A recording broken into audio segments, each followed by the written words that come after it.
home soon, yeah, she'll be on the way. I just hit the one, shit, I'm in the Palisades.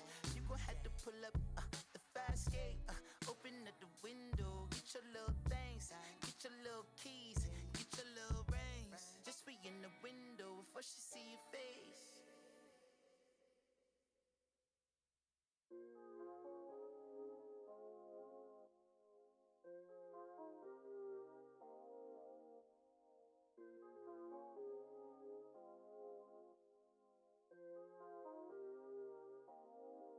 I know it gets annoying when I ask if you still love me. Just a product of my experience, learning to love myself through loving you. Never had someone show me how to improve. Try to make it leave just to beat you to the punch, but somehow you still put up with all my shit. Nothing before you exist, nothing before you exist, nothing before you exist. I'm convinced heaven exists. And nothing before you exist, nothing before you exist. Hey. I'm blessed and highly favored, asking God to let me see another day. I'm blessed, I don't have much, I usually learn the hard way. Gotta count my blessings, highly favored, every time that I wake up. No, I'm not worthy, but I got a purpose. There ain't no other way but to stay prayed up. Every day, every day, every day, every day I wake up. Every day, every day, every day before my makeup. Every day, every day, every day, every day. Every day, every day, every day, every day.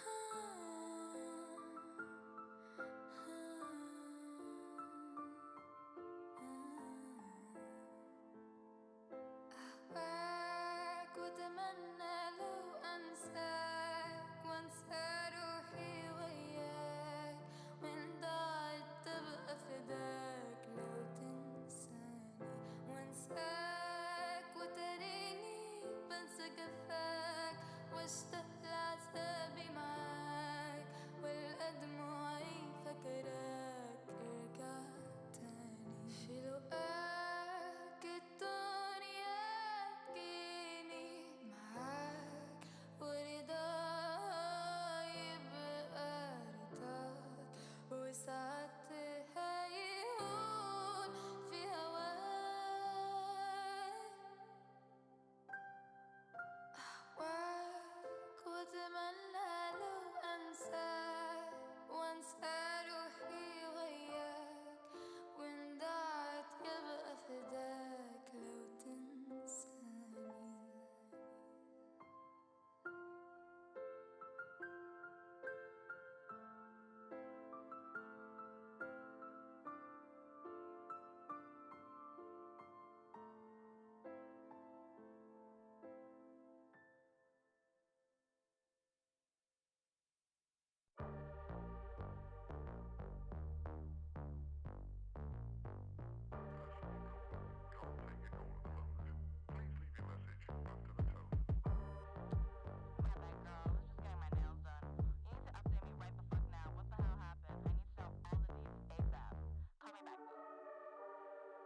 So let me set the scene. It's 12:53 and shit, I'm rolling off a bean. If you wonder how I got here with my nigga, I got beef. My homegirl hit my phone, she said we finna hit the streets. He gotta be on dirt because the boy was never clean. I'm like, what you tryna say? She like, you know just what I mean. Now I'm staring at my screen, wonder if I follow suit with the same routine. She like, don't you think about it, cause I'll be there in 15. And now I'm looking for some trouble to get into. Pull up to my spot, we can make the block hot. Yeah, I'm looking for some trouble to get into. Pull up to my spot, we can make the block hot. Yeah, I'm looking for some trouble to get into. Pull up to my spot, we can make the block hot. Yeah, I'm looking for some trouble to get into. Pull up to my spot, we can make the block hot. We arrive at the function. Walking through the door and I see something that I'm wanting, and it's my way that he coming. He slid right behind me, put his hands around my stomach, and I look around the place, it's about a dozen bitches mugging. Double cheeked up, is you rolling, rolling, rolling? Yeah, I'm kinda geeked up. Move my hips real slow and then I start to speed up. No, you can't be my man, but if you can keep up, I might let you eat up. You already know what the fuck going on. You know what's going down tonight. We finna get fucked up. But you know I ain't really gonna get fucked up. I'm already mentally there, so that's all you, bitch. I just need someone to rub my ass. And now I'm looking for some trouble to get into. Pull up to my spot, we can make the block hot. Yeah, I'm looking for some trouble to get into. Pull up to my spot, we can make the block hot. Yeah, I'm looking for some trouble to get into. Pull up to my spot, we can make the block hot. Yeah, I'm looking for some trouble to get into. Pull up to my spot, we can make the block hot.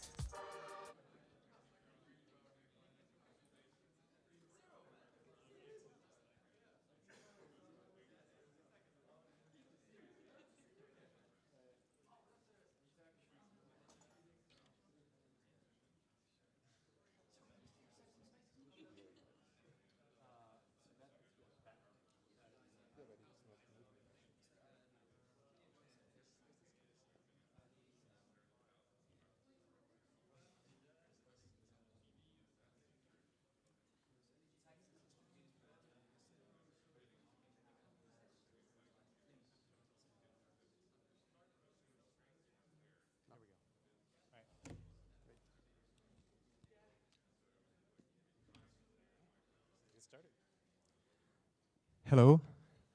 Good morning to everyone. Thank you very much for the ones attending physically here and the ones online on your interest on this presentation, Challenges and Solutions to Enable Customer Data Access.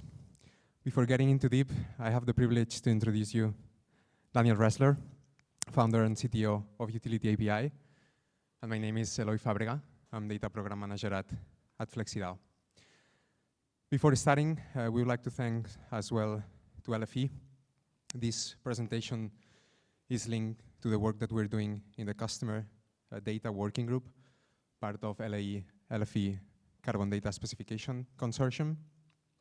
And now it's time to get started with the presentation. This is a short agenda.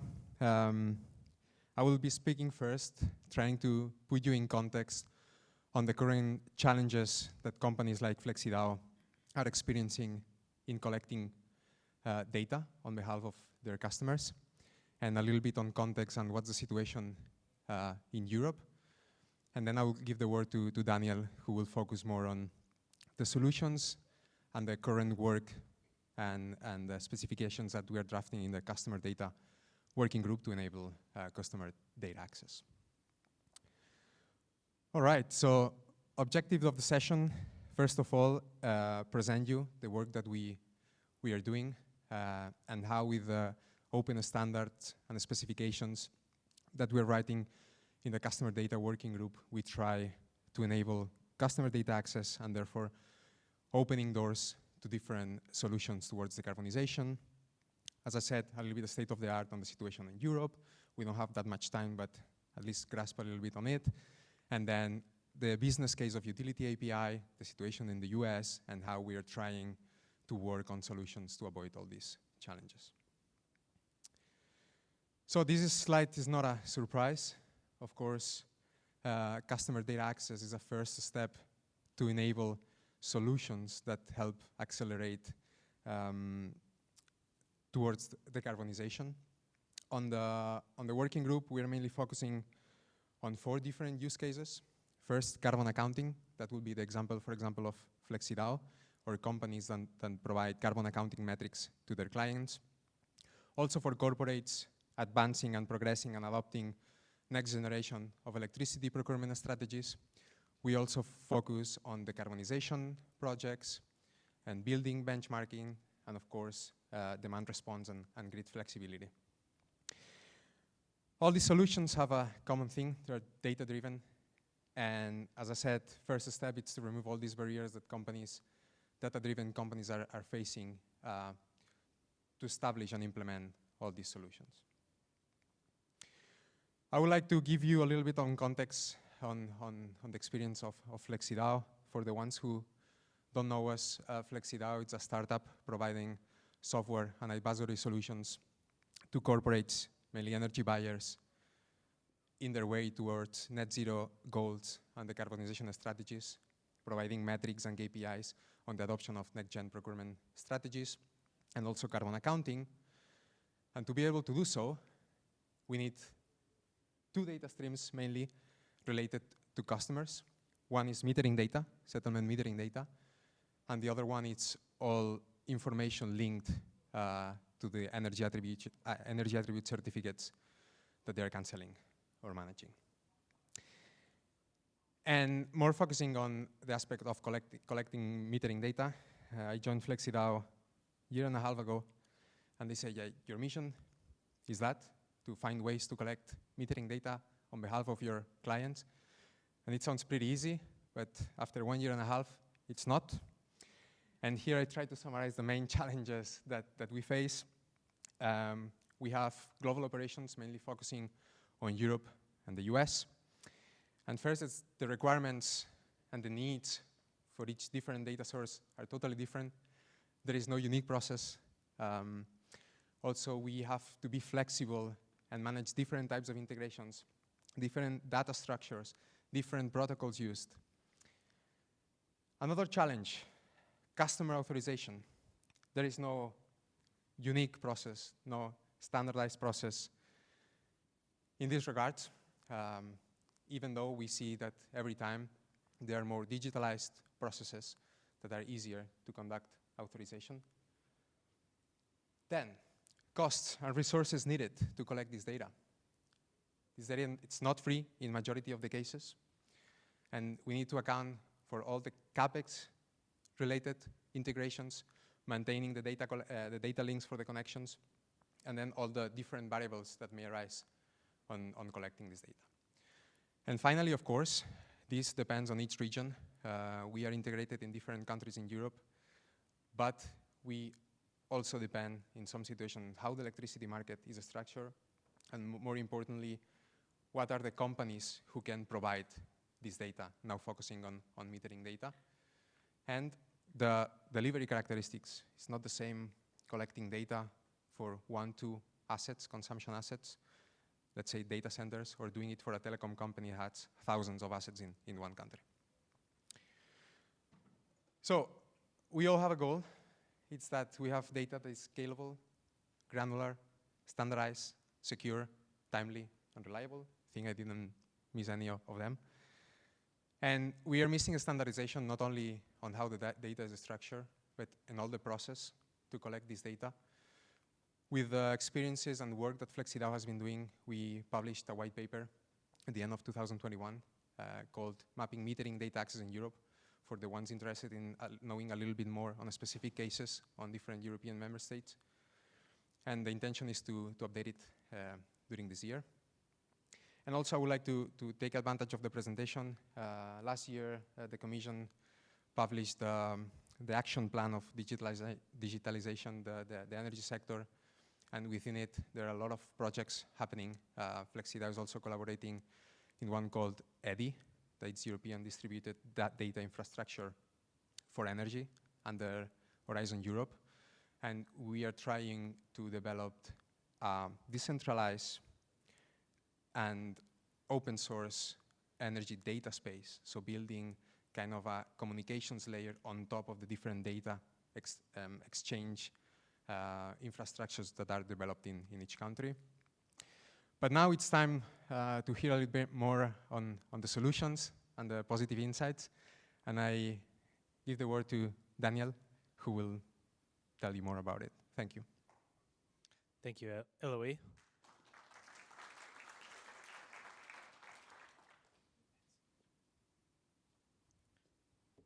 Howdy, everybody. My name is Daniel Roesler. As Eloi mentioned, I am the founder and chief technology officer at UtilityAPI.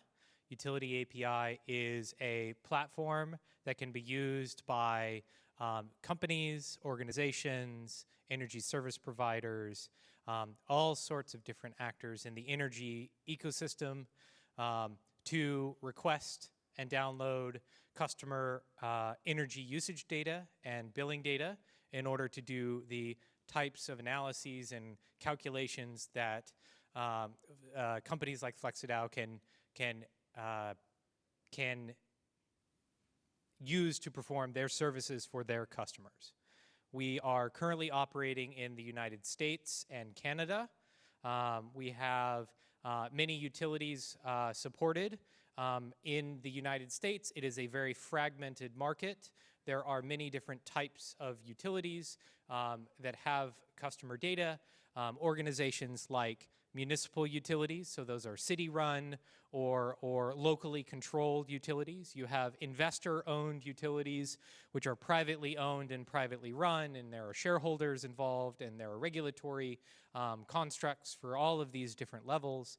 And then you have entire statewide platforms, such as the New York IEDR, Integrated Energy Data Resource Program, which is around building a statewide platform for access to customer data. Because, as was mentioned before, all of this information is the basis for a huge amount of use cases, such as carbon accounting or distributed grid flexibility. It is the basis by which a lot of that calculation can be performed. This is the base information. And so UtilityAPI, we focus on building that connectivity and that network and that unified interface so that all of these different use cases can do the things they need at scale. Because one of the big issues that we have faced in the US and also in Europe is that the overhead for performing these calculations, you're spending a lot of time just collecting and cleaning data, when you should be spending time doing the analysis, doing the deployments, doing the decarbonization, and you're being held back by just overhead of getting access to customer data. And so our mission is to build that infrastructure that enables the clean energy transition. So when we were asked by Shuli to join the LF Energy carbon data specification to help build out that data model, the data specifications for enabling an open and available method of collecting or requesting customer data, we were happy to join because we believe that an open environment is how you scale decarbonization, how you scale this system. And a part of that is access to customer data. So I am the maintainer of the working group, which is called Working Group 1, or the Customer Data Working Group within the carbon data specification. We have a website, customerdata.carbondataspec.org. And so that is our working group website. We have information about how you can participate, information about these use cases, that sort of thing. And we have several design principles. The first of which is being accessible. One of the major issues that we have seen with attempts at these sort of specifications at scale before is that a lot of people, there's a huge amount of nuance and barrier and complexity around different types of utilities, and so we want to reduce that complexity and make it as accessible as possible. But we also have to be realistic. It is a very regulated environment. There are privacy concerns that must be addressed or must be handled with care, customer consent, authorization pathways, paperwork involved with tracking a consent process through to the end. We also want to be useful and adaptable because we actually want to be used. We don't want to be just a specification that's written and sitting on a shelf somewhere that nobody actually uses. Our mission is to enable the clean energy transition, and so that's what we're trying to do here. So, what are the actual specifications? What are we actually writing? We are writing currently 3 specifications that we consider these 3 specifications together build the framework by which you can enable access in an interoperable format to customer data, whether that be at the previously mentioned statewide platforms or at the locally controlled municipal utilities or at the larger investor-owned regional utilities. you can enable scalable, safe, secure, privacy-aware access to customer data using these specifications. And they're broken down into 3 different sections. The first specification is called server metadata, and it is focused on offering discoverability. Because there's such a wide diversity of utilities and customer data points where you can receive or gather customer data, being able to automatically discover that and discover the capabilities of these utilities and these servers that want to say, hey, here's how you get customer data. That first specification is describing how a server or utility, most of the time, can tell people, hey, I'm offering this. It's great, it's available, here's how you can access it. The second specification is one that we have seen time and time again really trip people up, is how you get the people who want the customer data to register or connect. The connection, the connectivity testing process for so many deployments that not UtilityAPI has done, but other attempts have done, we have seen them really struggle on this step. So what ends up happening is while they do offer data access to some degree, it receives very little adoption because it's just so hard to sign up. It's so hard to get connected. You have to jump through so many hoops. And so the second specification is really focused on streamlining and standardizing the methods by which you connect to these data access customer data sources. And then the last specification is the data model itself. What does the customer data look like? If you want the last 2 years of 15-minute intervals for a customer, say it's a commercial customer and you're looking for load analysis in order to install EV charging on a particular, say, grocery store, you want to know how that data is going to come in. You want to know what quality of data it is. You want to have it in a standard format because you are potentially going to be looking to deploy your technology or you're looking to do your analysis across many different utilities globally. This is where the scale comes in because we want to offer a huge amount of scalability of access to customer data so that it's almost taken for granted. You almost believe that, oh, this is a solved problem. Well, it's not currently a solved problem, and our goal at this specification is to make it a solved problem in an open and free manner so that all can access it and interoperate with it, and you don't have to establish or buy proprietary sort of connectivity. So those are our goals with the specifications. The next thing that I wanted to point out is a call to action. These specifications are very early on. The first specification has a draft. The next 2 are in progress. But we have a contributor community, but we would like to expand that. And so if you are an organization that has ever tried to get customer data, or you're an organization that needs it, if you say you're a platform that has an input on it that says, what is your energy use? Like, for example, the Department of Energy official that showed the tool. One of the things was, provide your energy use. How do they get that information? This is exactly the sort of problem that we're trying to tackle. And so if you are touching that part of your organization, or if you are a utility looking to how do we actually provide access to this information because people are asking for it, please go to the website, join the mailing list. We have regular meetings. We want to progress, and we want this community to be collaborative, and we want this community to be open and how we establish these things. So please feel free to follow up with us. Feel free to ask any questions. But that's a little bit of an overview of what the Customer Data Working Group has been doing at LF Energy and the CDSC. So I guess we can close out there and see if there's any questions. Okay, yes, Hallie. What are the types of skills you're looking for to help contribute in this next stage or phase of the work? Yes, so the question was, what are the set of skills we're looking for contributors? The primary skills that we're looking for are mainly technical. We are in the middle of specification writing, and that gets really into the weeds of standards like OAuth 2.0.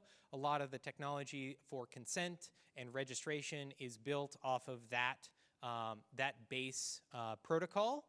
And so if you're familiar with that technology, as well as any sort of data model technology around, okay, if you are an organization that has received customer data or wants to receive customer data, we want to hear from you on what format you want it in. What are the data fields that you want to see?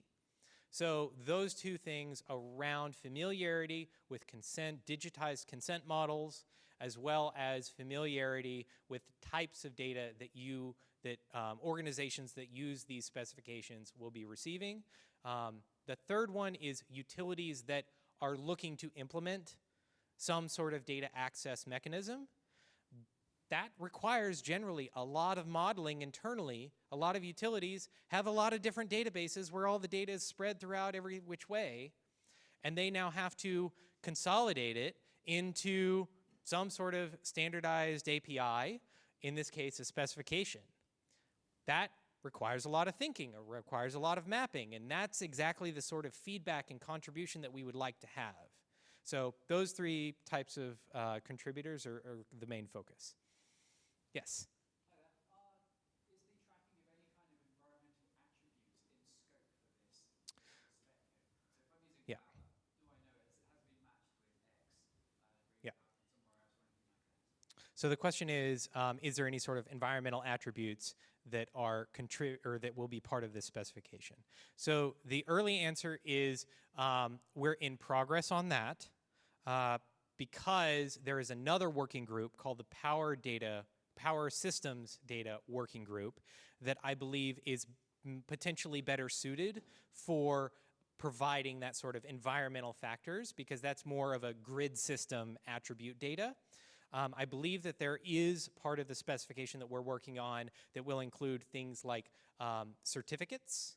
So if you have some sort of certification or some sort of certificate attached to your program or your energy use, that can be provided at an individual customer data level. So if it's an environmental attribute that is customer specific, like you, the customer, have signed up for this thing, this rate plan, or like what you're on the 100% green energy tariff, for example, that would be included in this specification. But if it's something that is systems level, so the grid has 25% renewable or 50% renewable, that would be more of the Power Systems Data Working Group, which is the second working group. Yeah. Yes?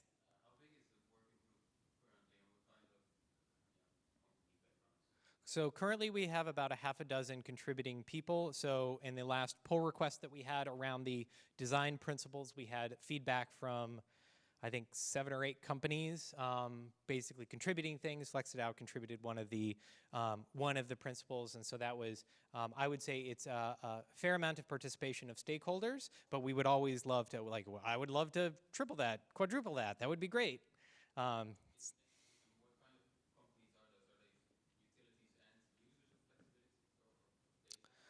So currently it is primarily users of flexibility. UtilityAPI is an implementer, so we actually implement the APIs for utilities, which is why we're involved in this, because we want to, when the specifications are mature or adopted or standardized, we want to roll these out for the utilities APIs that we operate the network for.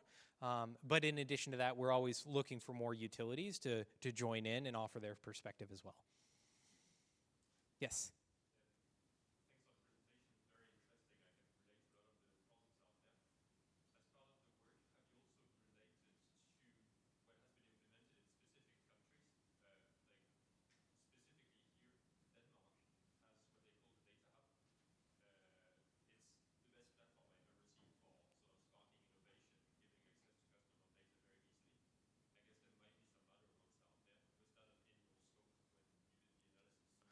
So that is exactly why we are here, to learn about the various systems that are deployed elsewhere and learn how compatible, if this is something that could be co-compatible. This is an open standard.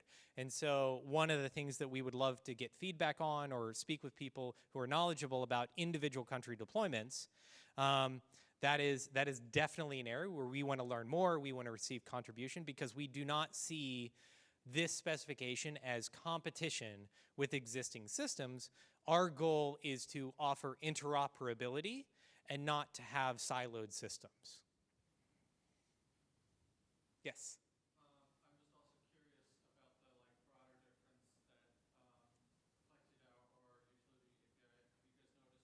FlexiDAO or utility API, have you guys noticed between Europe's utility data structure and the US's?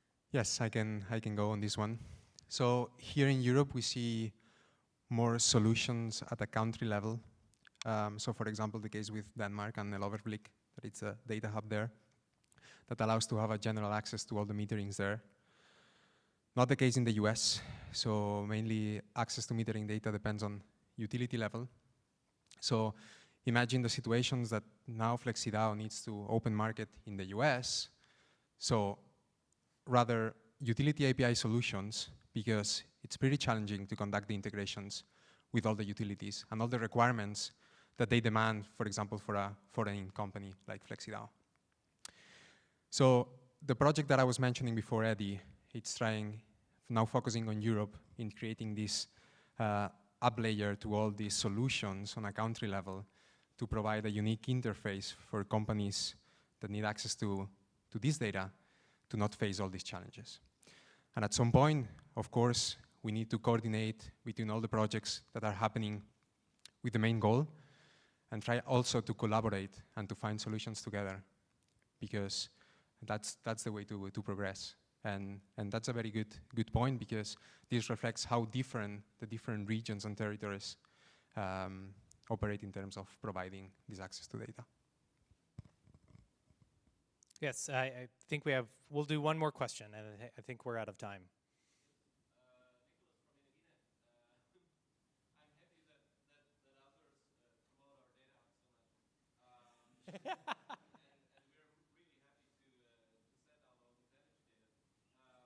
from our side currently is that there's no European login in order to give permission to get access to the data. And this is also something that we got some criticism for, also from FlexiDAO. Because it's very difficult for us to give companies from other countries access to these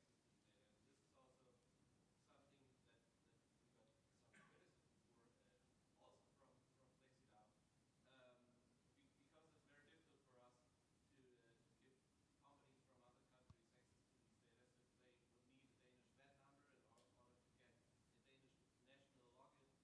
sort of things.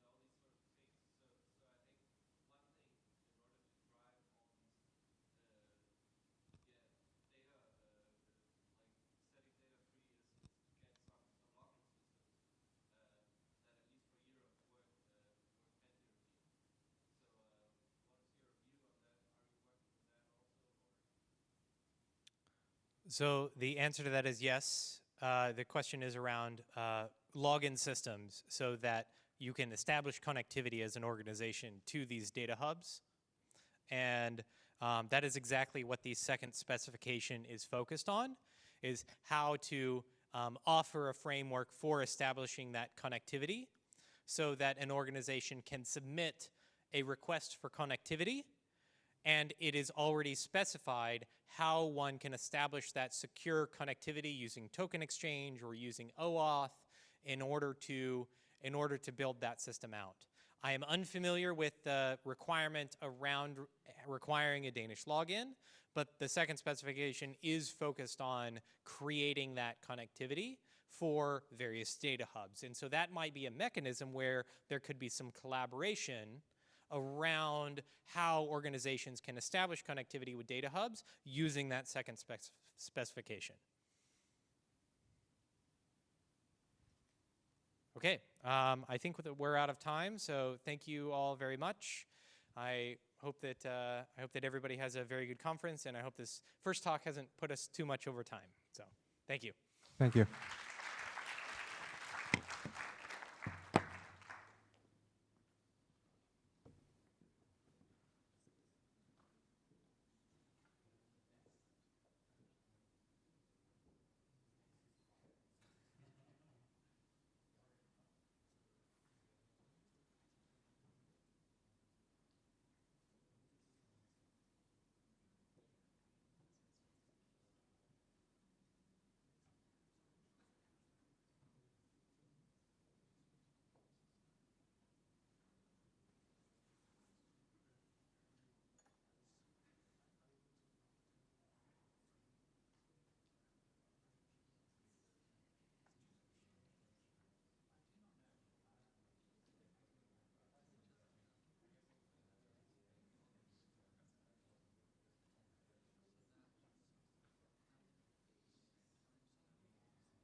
Hi.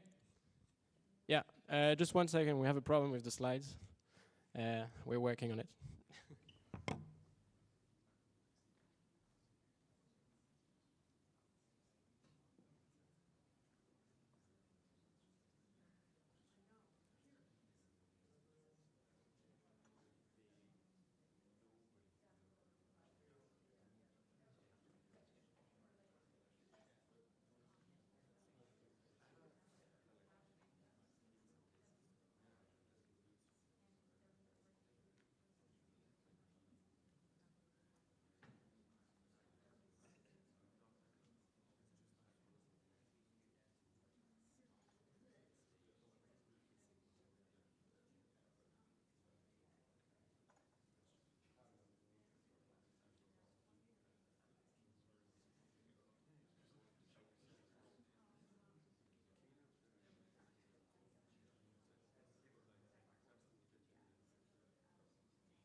All right, we're on.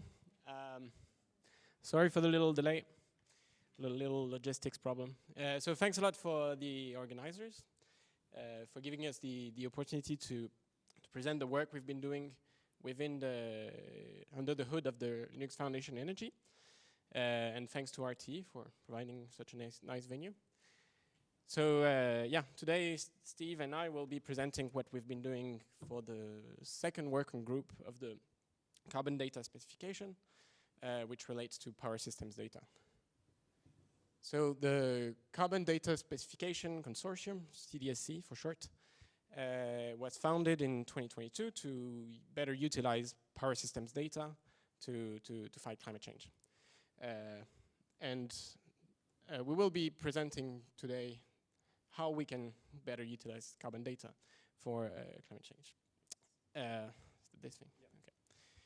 So yeah, if we look at the broader picture and at the motivation for this work, we know that climate change is caused by us collectively burning a lot of fossil fuels. We do that because it's very convenient to power our cars, to power our planes, heat our homes, and like power all the industrial processes that produce the goods and services we use every day. And it's so convenient that we do a lot of it, and that releases a lot of carbon in the atmosphere. And that's pretty clear when we look at the breakdown of the world's energy supply by type of fuel since the start of the 20th century.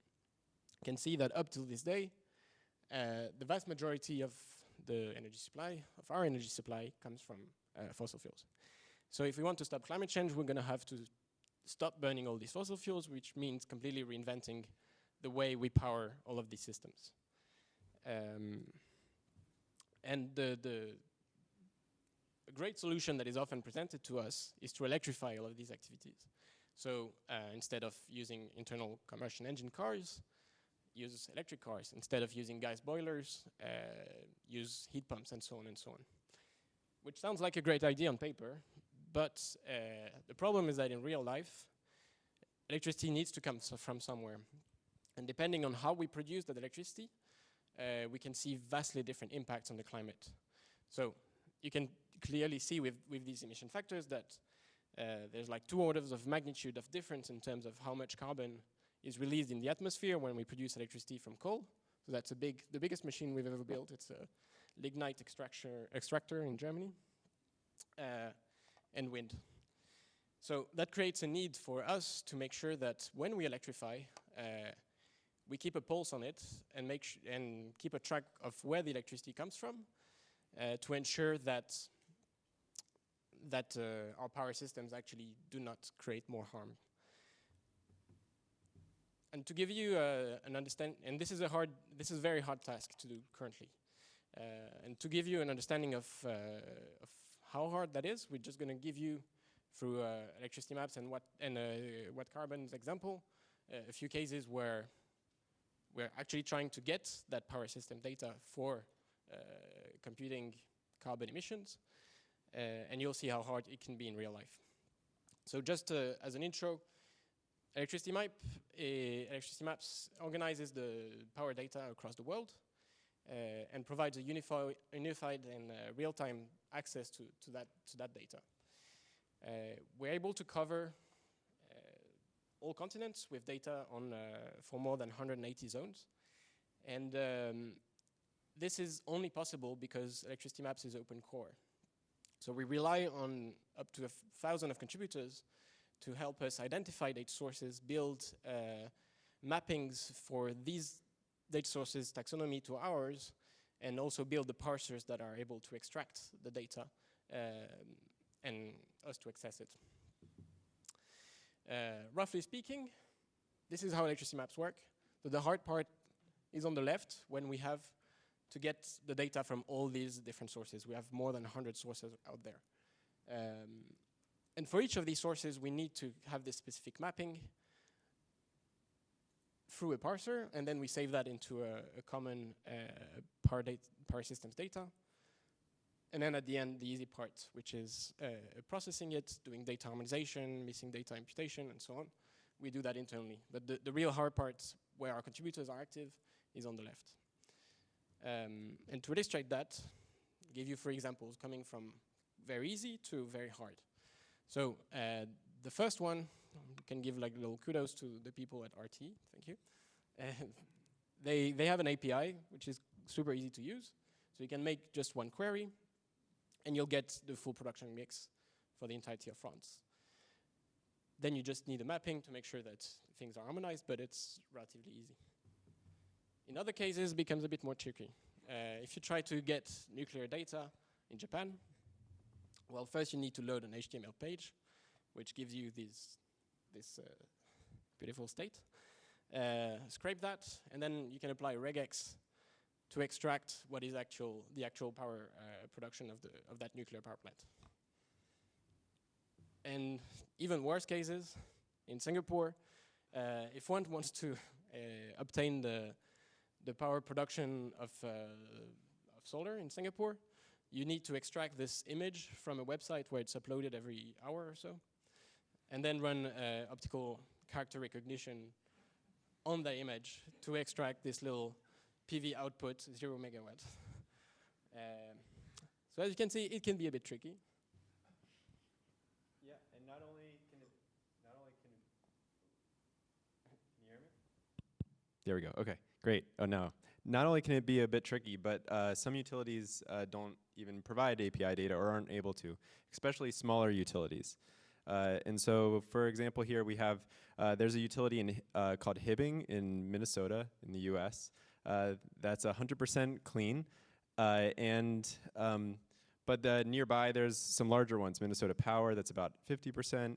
And then there's MISO, the broader balancing authority that they're in, that's much dirtier. And so for the customers in Hibbing, they're unfortunately the only data that's sort of available in order to calculate consumed carbon intensity is from the broader balancing authority or the nearby larger utilities. And so we're hoping that the standard can not only help sort of harmonize things across larger utilities, but also provide a framework for smaller ones to more easily provide data. And that's important to us at Watt Carbon because then we can better track decarbonization projects in the area. And for more information on that, quick plug for McGee's talk today at 5:05 right here in the auditorium. Yeah, and now that we share this common understanding of why it can be super hard to get that data in many places in the world, we can explain a bit more the vision behind the working group.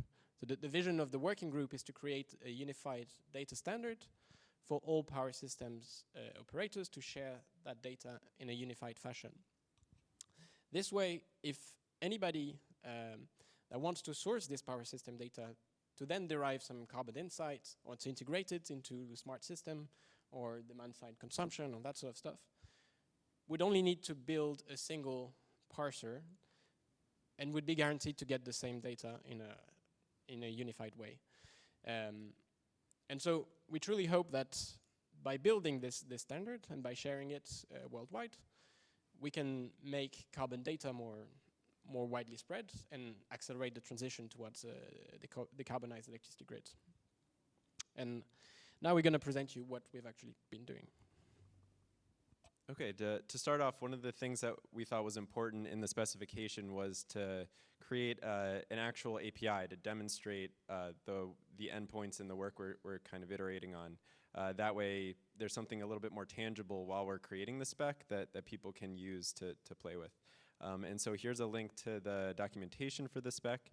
And then in addition, we created a live environment with some real sample data from grids around the world so that people can play with the data and sort of parsing through it. And one of the things, please, we welcome anybody to go to that website, give it a shot, and create GitHub issues when you find any problems or anything you might want to update. One of the key things that you'll be able to see in that is that whether you request data at the system level or at the power plant level, you'll be able to see the result formatted data in the exact same way. And so that's one of the key things that's part of the standard we're working on. And so a little bit of the underlying specification and the specs that we're currently have in draft form. The first one focuses on creating common naming conventions for between the actual entities on the grid, which we're taking the term power system resource from the common informational model, as well as how these entities link to each other through power system links. We also have in this spec some information around the different hierarchical topologies of the grid. We're currently have a numbering system so that similar names, balancing authorities, synchronous areas, things like that can sort of be shared across the world. And the other specification that we have in draft form focuses on the actual data types, what we believe to be required to be provided in each of the endpoints to properly be able to calculate carbon intensity and other data for the grid, and as well as a definition of different fuel types. So we want a common glossary of coal, oil, natural gas, making sure things are named across the world. And we're looking into the various libraries from different TSOs, NSOE and NERC in order to kind of come up with standardized naming for our spec. Some upcoming challenges, ways you can help. We really want to create momentum with other power system operators. Shout out to NSOE for helping us thus far. And because we really want to make sure that the standards that we create, the naming conventions, the hierarchies make sense in all across the different regions. And also we know that there's some carbon disclosure mandates coming out, both in the US and in Europe, that we believe that our standard would be able to help different grid entities match and make sure that they're providing carbon data properly. And so that's one of the opportunities we think around this specification that we can support. And so we're looking for power system operators to join our working group. We're looking for other power system experts. We're looking for developers, anybody who is interested at all. It would be great to have you at our working group meetings. And so currently we have a variety of different types of members, but again, we're always looking for more. And if you want to learn more, there's the link to our website. Our next meeting is June 13th at 5 p.m. European time, Central European time. And yeah, also welcome any